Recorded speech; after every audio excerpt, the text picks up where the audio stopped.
এক সবজি বাগানে একসঙ্গে বড় হচ্ছিল লাউ আর মটরশুঁটি। লাউ ছিল লম্বা লতানো, আর মটরশুঁটি ছিল ছোট ছোট গুচ্ছের মধ্যে লুকিয়ে থাকা।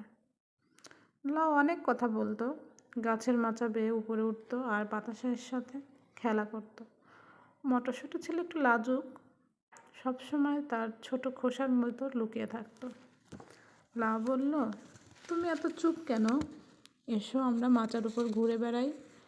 মটরশুঁটি লজ্জা পেয়ে বলল, আমি তো ছোট, আমি উপরে উঠতে পারবো না। লাউ হেসে বলল, আমার লতানো গাছ ধরে তুমি উপরে ওঠো, আমি তোমাকে সাহায্য করব। এভাবে তারা দুজন বন্ধু হলো। একদিন বৃষ্টি এলো, ঝরঝর করে পানি পড়তে লাগলো।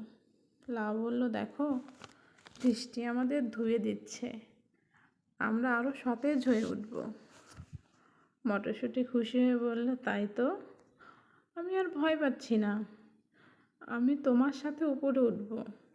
এভাবে লাউ আর মটরশুঁটি একসঙ্গে বড় হতে লাগলো। অবশেষে একদিন এক মা তাদেরকে তুলে নিয়ে এলো তার রান্নাঘরে।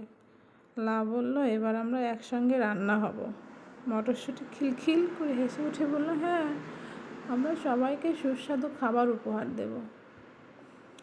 সেদিন মায়ের হাতের তৈরি করা দারুণ লাউ মটরশুঁটির তরকারি সবার মনে হলো সত্যিকারের বন্ধুত্ব একসঙ্গে বেড়ে ওঠা নয়, বরং একসঙ্গে ভালো কিছু করার। বন্ধুরা, আমার গল্পটি আপনাদের কাছে কেমন লাগলো কমেন্টে জানাবেন। আর এভাবে লাউ মটরশুঁটি তরকারি রান্না করে খেয়ে দেখবেন কেমন মজা হয়।